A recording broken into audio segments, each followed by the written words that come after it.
We're at the Big Data Expo in Utrecht, Jaarbeurs, and I'm speaking with Shaun McGirr, EMEA RVP AI Strategy at Dataiku. Shaun, welcome. In your session that you just presented, you presented the concept of Frugal AI. Can you elaborate on that? I can, yes. Frugal AI is just the idea that we don't necessarily need all of the data all of the time to get good results from AI. And it's a mindset that's a little older than big data. It sort of grows out of the way that AI had to be done when there wasn't so much data, when there wasn't so much cloud computing around.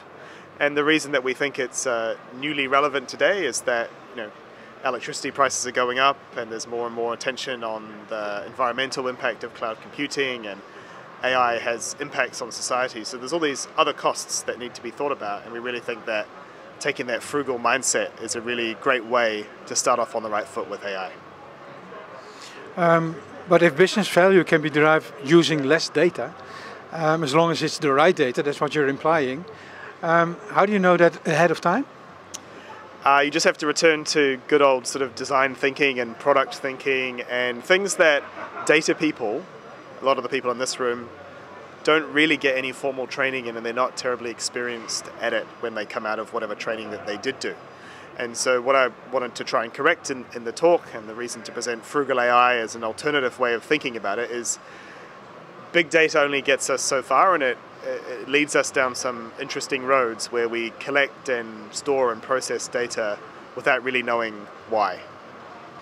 What organizational behavior does it take to ask questions first and shoot later? Yeah, I mean, I think we're past that point in the hype cycle of both big data and hopefully now AI, where shoot first, ask questions later is a strategy. More and more of our customers at Dataiku are thinking the other way around. What do we need to do to make AI accessible to more different people in the business, and have them lead what gets built rather than it being a technology-driven thing? So we just need to do with AI, we sometimes say make it boring. We just need to make AI another tool in the toolbox and not some special, strange, weird thing. We just need to make it a tool that solves business problems, and that does mean we need to understand those business problems and the questions up front. But then how do you lead technical people towards business value? You first have to recognize that some of them will not be led, right? So whenever I thought about leading people on any kind of technical change in the past, I always thought about putting people on a continuum, on a spectrum, right? And you have to accept that some technical people may not view that as their job, and that's fine as long as they are doing really important technical stuff that other people can reuse. But what we find at Dataiku, and I've found in my career, is that a lot of people get a lot more meaning. A lot of technical people really want to understand the business, but they don't know how. And if you can create that connection, they actually feel that the technical work that they're doing is more worthwhile.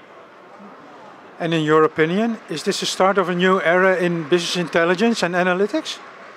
The start of my talk this morning was that we keep repeating history over and over again. So a new era would be too much, but I think there's an inflection point that we've reached, that maybe 10 years ago, Hadoop was new. Everyone was on this big mission to collect, store, process as much data as we possibly can, and we'll work out what to do with it later. 10 years later, the world has changed. Data in the new oil. Data is the new oil is no longer a really good sounding metaphor. And so it's not really a new era, but there's more and more people are asking questions. Society is asking questions. Our customers are asking questions. Whatever business you're in, that we all need to be a bit more accountable for how we're collecting data, how much that's costing, and the impact that is having. Well, thank you very much, Shaun. Thanks very much for having me.